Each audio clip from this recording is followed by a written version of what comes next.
Yo, what up, Sappho Snaps? Welcome to the It Takes a Sea Tri Village podcast, where we get into learning about the environments and interactions of the unsung heroes, the game changers, the people behind the scenes, and how these interactions and environments has helped to shape who they are today.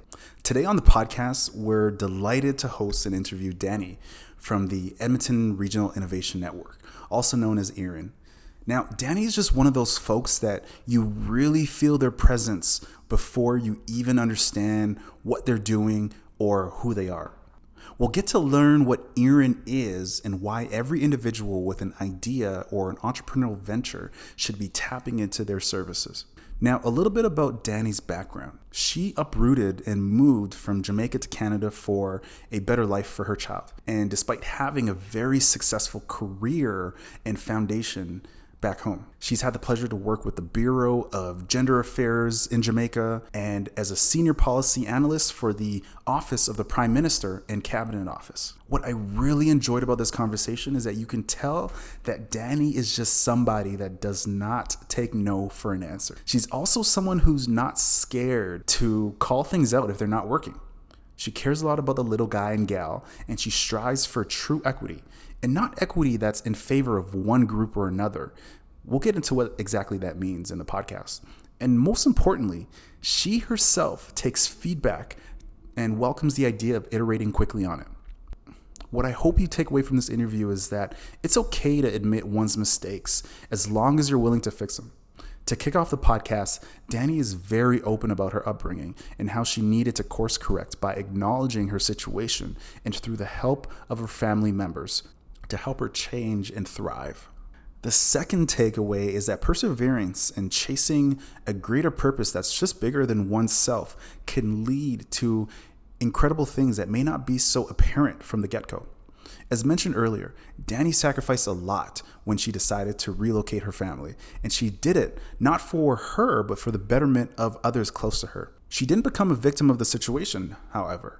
Instead, she embraced it, and it's made the most out of the hand that she's dealt. Another important insight from this conversation is learning what exactly the Edmonton Regional Innovation Network does and how they help emerging entrepreneurs and innovators and creators. Now, full disclosure, ERIN is a partner with C-Tribex Tech, and I must say, they're evolving into becoming one of the most turnkey and effective organizations to work with. Lastly, we learn how assimilation into a new environment can be more challenging than people think. She shares what she did to find success with this and how others can too. This relates heavily to the housing crisis and how challenging it is for newcomers to navigate through the minutiae. Now, without further ado, let's get into this conversation with Dani on the Takes a Sea Tri Village podcast. My name is Sar, rhymes with car, and I'm your host for today. Dani, thanks so much for making the It Takes a Sea Tri Village podcast. What's one thing that a few people know about you? That's a very hard question. I think the one thing that a few people know about me is that I am a reformed party animal. I spent a lot of my teenage and early adult years just enjoying life. Nobody knows about it now because now I'm like the picture perfect office worker. So it's a well-kept secret. Were there certain type of events or parties that you like to go to? I love live shows. I was a fan of like Sumfest. I don't know if you know about that. So that's an annual event held in Jamaica, and they bring in international artists as well as local artists as well. So the last one I went to, there was Celine Dion. I've also went to one with Mariah Carey. R. Kelly was there as well. So I love those live shows. I love the energy of it all. But sadly, becoming a parent, that kind of changed my perspective and kind of tempered that party animal in me. For the better, right? So yeah. When you kind of look at your career trajectory, I mean, you've been involved in many very impactful initiatives from housing, working with underrepresented groups and communities. What does home security mean to you, and why did you kind of choose that to invest your time? For me, home security means giving person access to housing that match their income. It also means means not disrupting their access to housing. So once they have access, then there are policies, plans put in place to safeguard. There are plans and policies put in place to kind of safeguard untimed things happening to them and them losing their property. So that's home security for me.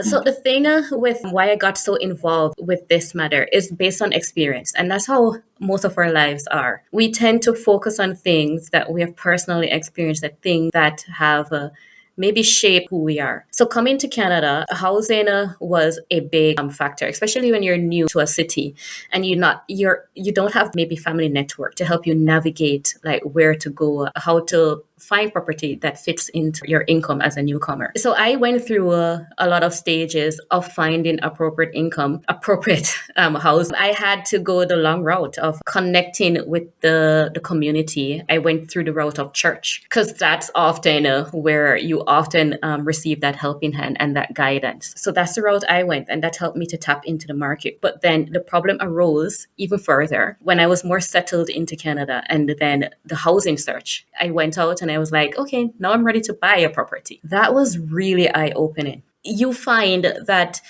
the housing is controlled by a small few, in my opinion. So like prices for houses, they're controlled by the realtors, they're controlled by the developers. They're all these little players that are there without the interest of persons at heart. Yeah. Right? And then there's also a low quality of stock of low income housing as well. And if there are low income houses, they're in undesirable communities as well. So though Edmonton or maybe Alberta in general, they may not have a system like the US where they probably zone people into certain houses, but because of the affordability index, there's an organic zoning of persons into specific areas into the community. And that, in my opinion, kind of stimulates the growth of certain minority groups. It also creates a segregation, in my opinion. Yeah. So in Edmonton, if I should use that example, you are finding more affordable houses in places like Millwoods. Yeah. So Millwoods is slowly becoming that place where newcomers gravitate towards. Then you'll find less of the newcomer community in places like Windermere. So those are the observations that I'm making. And I'm so passionate in solving this because then what you're doing is you're herding people. You're herding them into specific areas. And you're kind of like controlling their ability to grow and to achieve much more. The other spectrum of the housing affordability is also tied to like mental health. In anywhere, there are high incident mental health issues. No one knows when the balance that you've kept between sanity and insanity, when it tips. And when that happens, especially when you're a sole income household, that can throw a family into an immediate state of panic. I found that there isn't enough of those shelters in place to kind of cushion those families who are facing these untimed events and then helping them to get back on their feet. So what's happening is you will find persons accessing shelters and so forth, but then it's unsafe. And if they do access affordable housing, it's linked to their income. So what you find is that Canada, a welfare country, is kind of perpetuating a cycle of dependence on them. Because you find like these families, because they're so happy for the assistant when they get them, they're not motivated enough to get out of that cycle because they don't want to earn too much income to lose that benefit. So these are the observations that I've been making. I really am passionate about it. I really want to do something to solve this. I was about to say, it sounds very intricate in the sense that there is no just like one thing that's contributing to it. There's a lot of layers to this challenge and everything, right? And, if you could wave a magic wand and try and tackle this, this crisis that we're facing. And even when you look in terms of what's happening in places like Toronto or even a little bit now in Calgary, we're starting to see that wave of a housing crisis, even impact and make its way to places like Edmonton. It's funny that you mentioned Millwoods because when my family moved here to Canada, that was the first place that we situated it. As you kind of alluded to, there is something to say in terms of the types of opportunities that you are presented in when you are organically situated in certain neighborhoods and stuff, right? So it becomes a real challenge because just by where you live and the environment that you're in can have a tremendous impact on how you grew up to become your own being. So, all to say that it's a very multifaceted challenge. And if you could wave a magic wand to try and figure out a solution to this, what would that potentially look like? Oh, wow. That is an unexpected question. If I should wave a magic wand, it's to bring about equity in the housing in industry. And when I say equity, maybe we'll touch on this further in the podcast. But when I speak about equity, I am not trying to lean on any one side, because when the minute you lean on one side too much, it does not spell equity anymore. Well, can you expand on that? What does that mean to lean on one side? Like, for instance, if you favor one social group too much, in a sense of making your policies so favorable to them, the policies become unfavorable to another person in the community. When you're making policies or when you're solving a solution, you have to think about the cause and effect of what certain things that you introduce will have on other groups and so forth. Because then you'll just be transferring the problem to another person. So when I say equity, and I see the city kind of starting to do this, is to kind of introduce mixed housing in communities. So instead of all of the low-income houses being situated in Millwoods, then you have some low-income housing in the upper-class neighborhoods like Windermere as well. Yeah. And then you will have persons based on different income levels interacting with other people, and then they too will be inspired to even want to achieve more. Yeah. I've always learned in Jamaica that nurture versus nature. You're born with certain genetic traits, but what matters more is the environment that you grew up in. So if I could wave a magic wand, I would get rid of some of the low-income housing in Millwoods. I would put some low-income houses in the neighborhoods that they're not typically are in as well. Yeah. That's one of the solutions I see. Yeah. I love that. On that note of your heritage, being from Jamaica, example that you are providing in the community of how you've been able to, seems like from what an outsider's perspective, achieve so much in such little time. What were some of those maybe experiences, or who were some of those people that helped kind of shape who you are? I think to kind of expand on that a little bit, were there things that maybe occurred when you were younger that maybe you didn't really realize it then, but have evolved to be something very meaningful in your life and help shape who you are? I may get too personal for this. I have to say that my mom, from as a very young age, just seeing the things that she went through, I can say that the Black community, especially the Caribbean Black community, they struggle with family relation. So you will always find, you most typically find female-headed households in like Jamaica. And mine was a female-headed household. My mom and dad, they were married, but my mom raised all 5 of us on her own, I should say. And we're all college educated, and she did it on a secretary's salary. So she is like one of the strongest women out there. And just having that around me, I can tell you, it made me like who I am. So I can be like the most funniest person there is. But when it comes to like getting a grasp on life, when it comes to like achieving certain things, I take my inspiration from my mom. That go-getter, no-nonsense type of approach. That person who would give her last for the people that she loved. And that's the approach I take in my work at ERIN. That's the approach I take in my personal life as well. I always give everyone my best. And that, I feel like it was inspired mostly by my mom and what I saw growing up.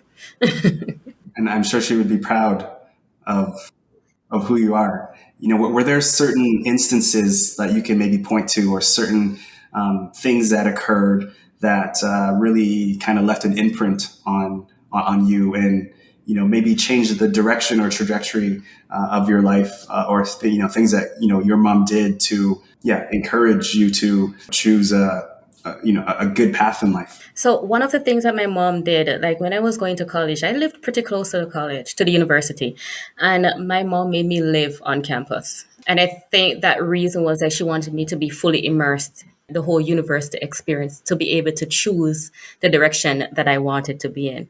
So, and I made some lasting friends there as well.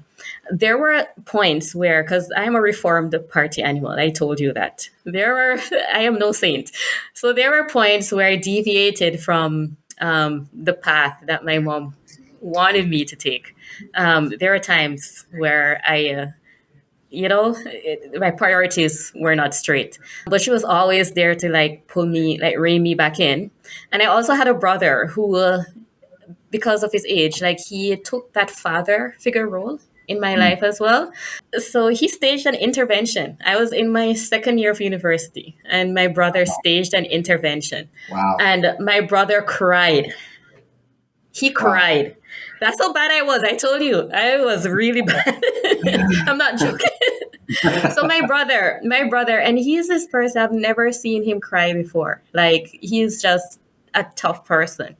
And for him to stage that intervention, so he came to my dorm at the University of West Indies, and he sat me down and he cried. And he's like, "You see how hard our mom has it to kind of give you this this experience." Like, she was a secretary. Secretaries in Jamaica don't earn a lot of money. And my brother cried, and he was like, "You can't waste this opportunity, Ken. You cannot let all mom's hard work go to waste." And he cried. And to this day, I always remember my brother crying. At his wedding, when I was asked to give a speech, I spoke about that. And I can say that I owe that change in path that my life took, to him, and to the hard work and that steadfast commitment from my mom as well. It really, because if that intervention wasn't changed, I'm sure I would not be here, sitting here right now. Yeah. I am positive I would not be here right now. If you could say thank you to one person in your life, who would it be, and what would you say? I have so many persons to thank. Of course, I'll always thank my family. You've heard the great things that they've done for me. But I've also had many, many persons that I've met at the workplace who have just taken a liking to me. And that's how it starts. Someone may see something in you and they're like, "Okay, come under my wings." So I had that when I was working at the cabinet office as well. I'm still very close with that person, Hyacinth. And that person had me under her wings, showed me the ropes in kind of like in analysis, in doing briefs and so forth, just so that I could succeed at my job. At the end of the day, I was known as one of the best analysts in the cabinet office because of that person who did that. She had nothing to gain. Yeah. Nothing at all. Even before that, I had a supervisor, Joaquin, and I was working at the Minister of ICT. It was telecommunications, right? Yeah. And she was my supervisor, but she was very close to me. Like, after work, like, we had a very good out of work relationship that kind of grounded me in terms of what do I want to accomplish in my life. I was married at that time too, and she was an integral person in helping me to even decide to get divorced. And and that even changed my life today as well. Because if I hadn't been divorced, if I hadn't gotten my life back in order, then certain things wouldn't have presented, certain opportunities wouldn't have presented itself to me. And I can say even now, recently, James too, and I'm sorry for continuing, James too, like James Kerstead, like I've always found someone who just embraces me and who just wants to see me shine. And James, since coming to Canada, James has been one of those persons in my life as well. Yeah. He is someone I can call up at any time. And he's one of the busiest persons ever. I can call him at any time and I can ask him anything, work related, non-work related, and he will always give me that honest feedback because he wants me to grow as a person. Yeah. James is amazing. I mean, just with some of the interactions that, we've been fortunate to have with him via ERIN and a few different other kind of opportunities and stuff. He is really world class when it comes to, not only his craft, but also, his ability to kind of reach back and lend a helping hand. If there was somebody maybe in that inflection point that you kind of talked about where, you had a decision to kind of go down the path that you're going down versus change your trajectory and stuff. If there's someone who's maybe listening to this and they are maybe at that same inflection point where they kind of get this feeling that they know that they're not going down the path, or they're not achieving the things that they want to achieve, or, maybe things aren't necessarily aligning with them or for them, what would you say to that person to maybe help them consider how they could potentially make a change? And I would first say to them that the impact that they have made in my life has been astounding. Like, I'm still growing and I'm still achieving the things that I aim to achieve in this lifetime. But what I would say to them is not to get discouraged. Like, life is a journey, and don't feel like you have to get it right now. There will always be bumps in the road, multiple bumps in the road that you can capitalize on to do a 360 turn in your life. Yeah. Yeah. So it does not have to happen now. Don't stress about it, and make the change when you're ready to make it, because nothing is more unsustainable than when you try to make a change when you're not committed to it. So switching gears a little bit, obviously you're doing some really impactful work through ERIN, and that's kind of where you and I have had the pleasure to officially connect. But kind of what has been your trajectory to kind of get into a role like that? And tell us a little bit about the building blocks. I studied when I was at the university. I did my first degree in English and social policy. And then I went back and did a master's in communications for behavior change. Part of that is like project and program management. So when I left Jamaica, I had ton of experience in research and policy. Like, I spent almost maybe a month short of 10 years in the public service in Jamaica. So I came here. I worked a few smaller jobs. The job that really exposed me to project management was when I worked with Quest College.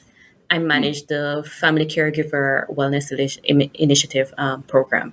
That experience working at the college kind of opened me up to a lot of continuing education opportunities. And one of the things that I really spent a lot of time doing was kind of fine-tuning my project management skills, and then implementing them in the program that I was managing as well. So I would say that my experience at Northwest College was the thing that opened me up to much more in terms of what Canada can offer.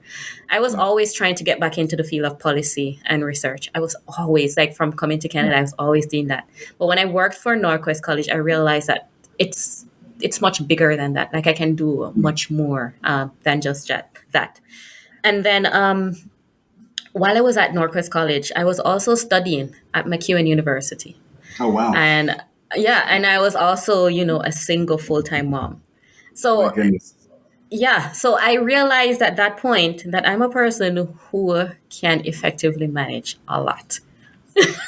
That's when I realized that I can manage. I'm a workhorse, but it showed me that I could manage a lot because I could accomplish my tasks. I could get good grades in school, and I could meet the needs of my daughter at the same time. And then I just said, you know what? I am gonna look for a job that is dynamic. A job that has a little bit of I have so much education. What's the point in having education if you can't really use it? So I wanted to use every aspect of what I spent my money on to kind of make a difference. I really want to make I'm at this point in my life where it's not money that drives me. Money is so important, but it's not money that drives me. I can take a low-paying job if I get that sense of accomplishment. And so I left Norquest in pursuit of a position at ERIN because I felt that it was if I can swear, a shitload of work to be done. You can swear, yeah. It was a lot of work to be done, and I just wanted to sink my teeth in it, to be Yeah. honest. So let's expand on that a little bit. I would love to also put a footnote in what accomplishment means to you, but and maybe it's something that you can expand a little bit on this next question of, what makes you dedicated and the slang term bullish on the work that ERIN is doing and the problems that y'all are solving. Maybe provide a little bit of context on what ERIN is for people. And yeah, if you can kind of touch on what makes you really excited about the work that you and the organization are doing, and how does that tie into you feeling accomplished? Yeah, so the Edmonton Regional Innovation Network, short ERIN, it's a volunteer-run organization powered by people who are passionate about like pushing Edmonton's innovation ecosystem.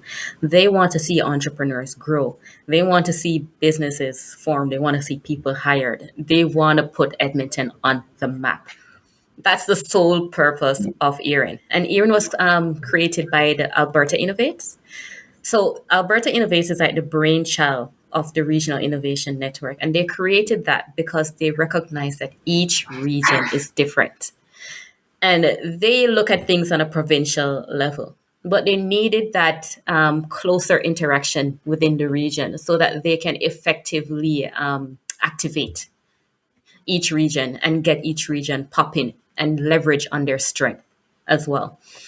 So ERIN is funded primarily by Alberta Innovates. And Alberta Innovates are members of the steering committee in an ex officio role. And what ex officio means is that they don't vote on how the money that they give us is spent. Right? They're just there to to help. Like if we run into an issue, they can provide us with higher level information as well. Yeah. But the decision making is primarily done by the community, Edmonton's community.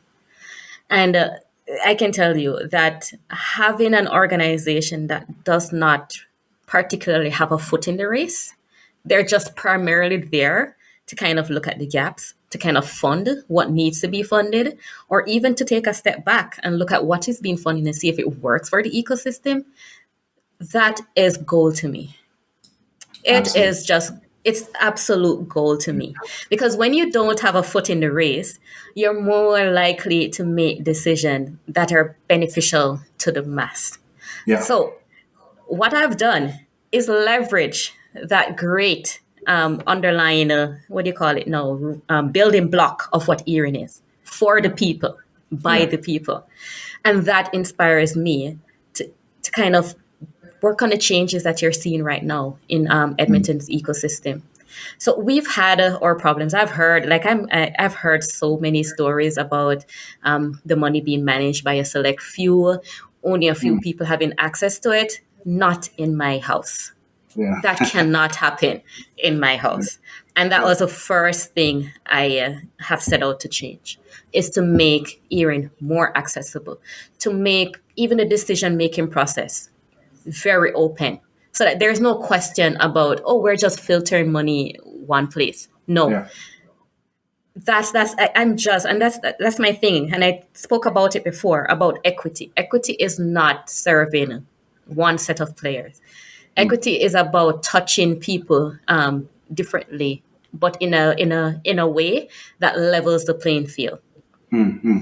So yes, you will find some people getting more money, but maybe they needed more money to be on the same level playing field as another person. So that's the approach I take in ERIN. And that's the approach that the volunteers take in ERIN as well. So I'm just that face that basically does what they want, but we all share the same common principle of tearing down the barriers, growing the ecosystem where everyone can benefit, getting rid of all conflicts of interest, making things a little bit more front-facing and visible. And even a part of that too is like, this is another big thing I'm working on, is to create like a dashboard where anyone can go on the ERIN website and see how the ecosystem is doing. Anyone can see where the gaps are. And then in sharing that data, it's the hope that we can spark innovation as well. We can start the creation of more programs that are gap servicing. Absolutely. Like we're not talking about a few small projects. Like we're talking about like providing resources to massive, what could be potentially massive, big projects, and extending that so that it actually, like you said, touches various communities and various individuals and stuff who are trying to find their way in the ecosystem, right? Because I think one of the challenging things, especially for us as we work with underestimated innovators and creators, is it's very difficult to peel back the layers and figure out where you can go for help, right? Or where are the missing gaps that maybe you can't lean so much on doing here and you have to maybe look externally. So I think it's just really important work that you and the ERIN team are spearheading, and kind of bringing things full circle. How do you define accomplishment, whether personally or kind of under this umbrella of ERIN? You know what? I define accomplishment by the feedback that I'm getting. So I listen. My ears are always on the ground. I'm always listening, always listening to the ecosystem, always listening to the chatter. And when I hear people say, "Oh wow, ERIN is doing some great stuff," or "Oh wow, they finally put out a directory where people can just go and see what's there in the ecosystem. Oh wow, they offered more funding streams." And stuff like that, like hearing those positive feedback, seeing the social media chatter, seeing people come up to me and saying, "Wow, you're really transforming Edmonton ecosystem. Like Edmonton needed this champion." Like Absolutely. People coming up to me and saying that I feel so accomplished. That's better than any monetary compensation. Yeah. That gives me that sense of accomplishment. Just hearing that. Just even hearing Alberta Innovates saying, "Wow, Edmonton is changing." Like they're feeling Alberta Innovates, because they've been around a long time. They're feeling the energy that has not been in Edmonton for a very long time. And for them at that level to kind of sense that I know that I'm doing something right. I know that ERIN collectively is doing something right. And that just makes me feel so accomplished when I can make other people happy. And not to put any lightning in your your brain here, but I can definitely say, as somebody who has been involved in the Edmonton and Albertan ecosystem and stuff, that we really felt at Sea Tribe the material difference of how much less bureaucracy there was and how much more straightforwardness there was kind of working directly with you and the ERIN team, versus maybe some of the other agencies that were in place at a time and stuff, right? So we, can vouch to that 100%. And it makes a difference, right? Because at the end of the day, we're all kind of going towards the same goal, right? We all want to see a place where the ecosystem here thrives, and we remove that confusion for the next generation to figure out how they can be innovative, be creative, explore their passion projects, do the things that they care about, and not just constituted to maybe the industries that Alberta knows really well, right? There's oil and gas, there's healthcare, there's government, there's construction, there's consulting, and there's nothing wrong with those industries. Don't get me wrong. And as stable as Edmonton and Alberta is, like, benefits so much off the backs of those industries, right? But for people who are maybe more interested in the creative sectors, or the technology sectors, or maybe some of these other nuance or fringe spaces that don't always get the same level of recognition based on kind of where they are situated geographically, it can become really difficult to kind of navigate that minutia. So yes, I wholeheartedly agree with your sentiment in terms of how the landscape is changing, and just by changing the approach and changing the willingness to, as you said, like, keep your ears on the ground and kind of listen to the feedback and actively iterate on that feedback makes a tremendous difference. And you know what, Sar? The other part of this is not being afraid to pull brakes, like to pull brakes on anything, not being afraid to rethink something. I feel like a lot of people feel like if you take a step back, if you change something, it's a failure. I don't see that as a failure. I am the quickest person to note when something is not going right. I do not cover it up. Everyone knows. Like, why am I covering up something going wrong? Maybe someone who I spoke to can help me to figure out a solution to it. That's Yeah. what problem solving is. Like, you don't sit down, hide what's going wrong, and then hope that it change. Problem solving is talking to different people, taking a step back, pulling back, reassess, like, what have you been doing? Where can the changes occur? Like, those are the things that are needed in this ecosystem. And I'm very big with change. I do not see Mm. change as bad. Change is Yeah. never bad. In the long run, change always leads to great innovation, to Yeah. great things happening.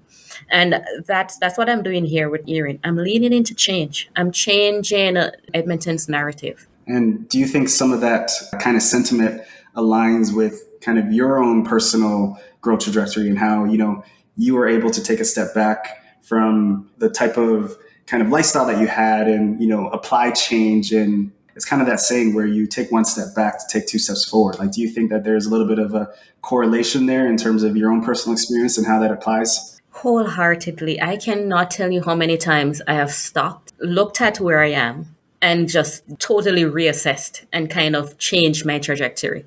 And you know what? An important part of that is the people that you have around you. Yeah. So I don't have many friends. That's the one thing about me. I consider myself a functioning introvert. I am. Because I say functioning introvert because I know how to step out of myself when the need occurs. But I don't have many friends. But the friends that I do have around me are friends that are brutally honest. Mm. And those are the people that I get along with. I cannot get along with the people who smile with me all the time. So yes, though I hear the ecosystem saying good things about ERIN now, I appreciate the ones who are saying, but you could do this, even take it one step further. I listen to those people a lot because then those are the people who are driving me to surpass myself. I had a meeting with Absolutely. Michael Kerr, with the other RIN managers, and they asked a question, like they were doing just like icebreakers, and they asked a question of each RIN manager. My question was, do you want to be famous?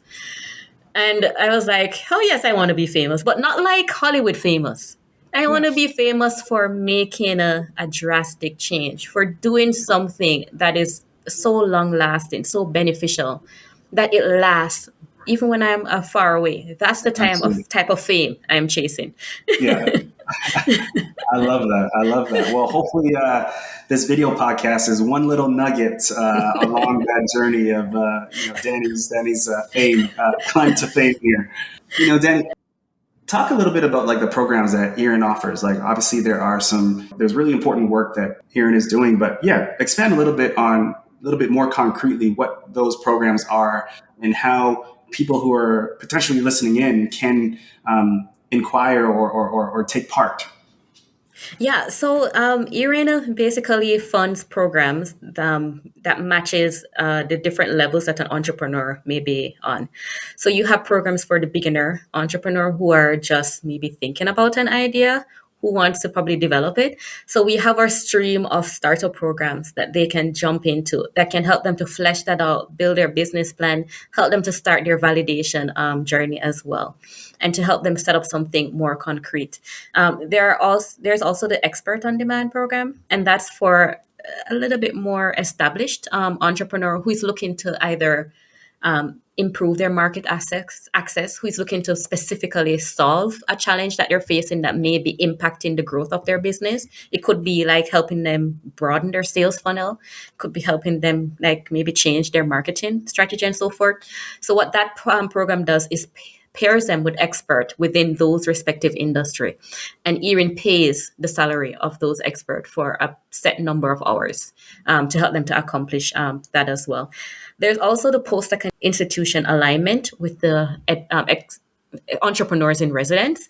So you have entrepreneur in residences, the different PSIs in Edmonton, and their role is to work with the alumni, students, and even staff who may want a little bit of fleshing out of the idea, get them to a point where they can filter into the other startup programs as well as access the BDS grant.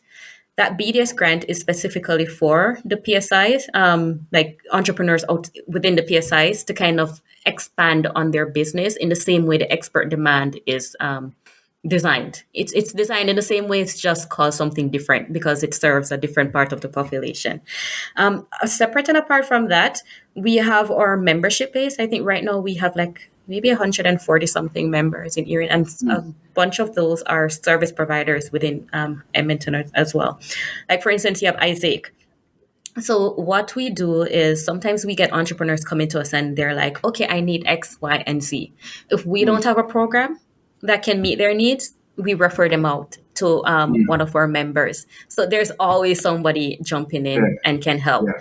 And these programs are like free of charge. So you can just visit the Edmonton Unlimited website. You can even check out our website. So you can get edmontonrin.ca to find out more about the programs we sponsor.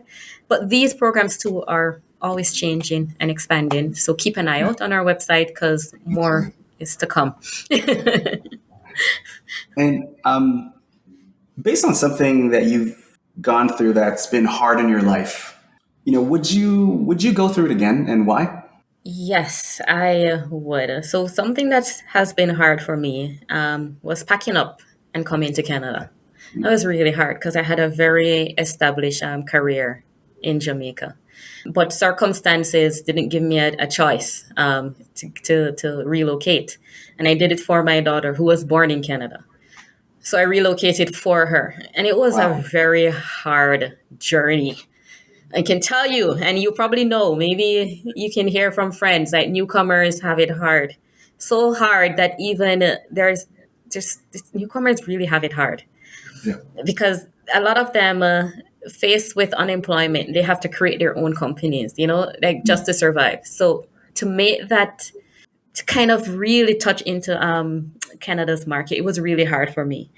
But I would not change anything. And the reason why is my daughter is happy over here, much happier over here. And I can say hands down that Canada is a very great place to live. I love Jamaica, but I also love Canada. It's really hard on me.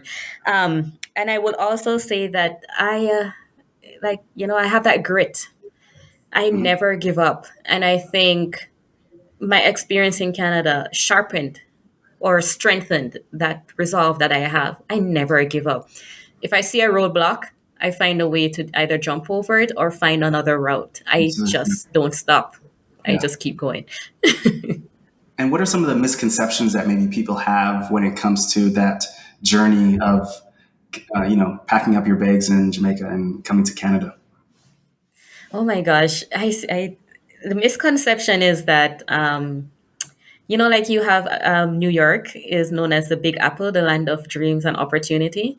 The misconception is that you will just pack up your bags, come over here, and people will be like, here's a job, work, I'll pay you. I recognize that you studied a lot in Jamaica or wherever you're coming from. And, the government assessed your qualifications. That's great. That's a misconception that they think they can just come here and you can just start the life that you left wherever you're coming from back here. But that's not the case.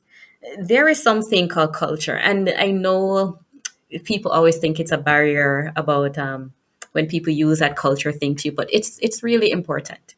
You have to understand the culture that you're coming into, because I can guarantee you it's different from the culture that you're coming from. And that alone it's sometimes a hard lesson, because you do make mistakes, and in making those mistakes, you get to refine and understand the culture and become even more intertwined into society as well. And the more you embrace culture and the way how they do things, it's the more you get to leverage yourself into spaces that provide you with more opportunities. It's hard.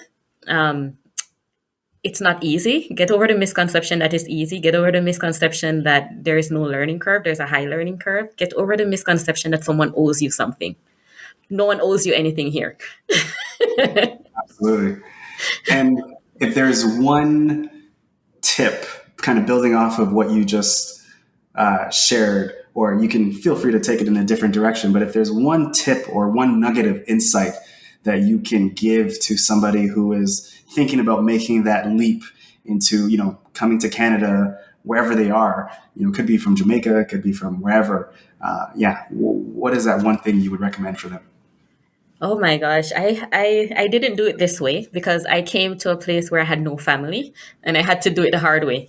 But if possible, go to somewhere where you have family, because they are the first, like they're very good at helping you to cushion, helping you to navigate, helping you to learn those soft cultural skills Yeah. that are needed for you to succeed. So that's one of the best advice I would give you. The next thing is study something that in a field that is needed over here. So don't just go and study sociology just for studying sociology's sake. Yeah. Do some market research. It doesn't matter how young you are. Do some market research and find out like what's missing over here. Yeah. And that, in my opinion, if you study that, it doesn't matter if it's a foreign qualification or not, because it's a skill that's needed. You're gonna be embraced quicker. So that's an advice I would give someone. And expanding on that point, your young daughter, if she's listening to this in the future, what would you tell her? Oh my word. She is going to be a powerhouse. I can tell you that. She is much smarter than me, much kinder than me, and much more sociable than me. So I can't even give her any advice. But what I can say to her is, you're doing a good job.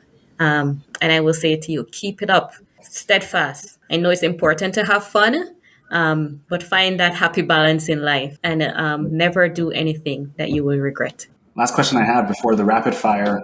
Do you ever plan to kind of take these learnings that you have here in Canada and find a way to bring it back to Jamaica? I've thought about it so much. My brothers have been really connecting with me, telling me that I can do so much more. Yeah, I really do want to do something similar because I worked in the ICT field, information communication and technology field, and I'm still pretty close with my past director. I feel like Jamaica could benefit from a regional innovation network style like what we have here, because not necessarily by parish, but because I think Jamaica is broken up into three regions, and that has like maybe 4 or 5 parishes in there. I feel like just like here, those different areas in Jamaica, they have different access to different things, different limitations that could probably stymie the ease at which someone can start a business. And I really do believe that anything that's technology aligned, so it doesn't have to be a robotics company, but anything that uses cutting edge technology in your business, that's the way forward. And we need to be creating more of those businesses, even in the smaller countries like Jamaica, and then do Absolutely. a model there, and then maybe have CARICOM, like the other CARICOM countries, copying that model within their respective countries as well. That's something I've thought about, but let's see. Let's solve Edmonton first. So, X amount of years down the road, when we get a ERIN in Jamaica, we're going to know that it originated on this podcast. Yes. Awesome. So rapid fire, starting off 5 questions. You get 5 words or less, and I'm going to hold you to that. So no going over. Favorite anime show? Oh, Black Clover. Dream vacation destination? Paris. Paris. Ooh. Yes. We have more time. We dig into that one. Maybe we'll save that for the next podcast. Favorite street brand? I'm Jamaican and we love Clark's. Your favorite party anthem? My favorite party anthem? Party anthem. Party anthem. Rockers. Actually. Yeah. And what is one book that you recommend? Oh, God. I have so many books, but maybe Things Fall Apart by Chinua Achebe. I will stop there, but I would explain more if you had allowed me. Dani, I think we'd love to make sure that there is enough things that we can dig into for future podcasts. So I think I'm going to leave the cliffhanger like that. I appreciate you making the time to be on the podcast today, sharing, a very heartfelt background about yourself and, the trajectory and, just the amazing growth that you've had as an individual, personally and professionally. And thank you for sharing more about ERIN and some of the programming that people can tap into. Where can people find you online? Where can people find ERIN online? Yeah, so if you go to their to the website and the About Us, you can learn more about those different persons who are volunteering on the steering committee. Down the bottom, if you go down to ex officio member, you see specialist. If you click on that, it leads you directly to my LinkedIn page.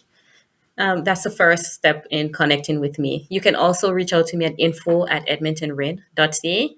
I'm very accessible, very accessible. So And we don't will be hesitate to sure. reach out. Awesome. And we'll be sure to put this into the show notes as well so that people can easily find it in the Yeah. podcast notes. So it's been a pleasure. It takes a C-Tribe village to do what we're doing. And it's a pleasure to have you on board. And we'll see you at the festival, hopefully, in a month's time. Yes, thank you for having me. Awesome.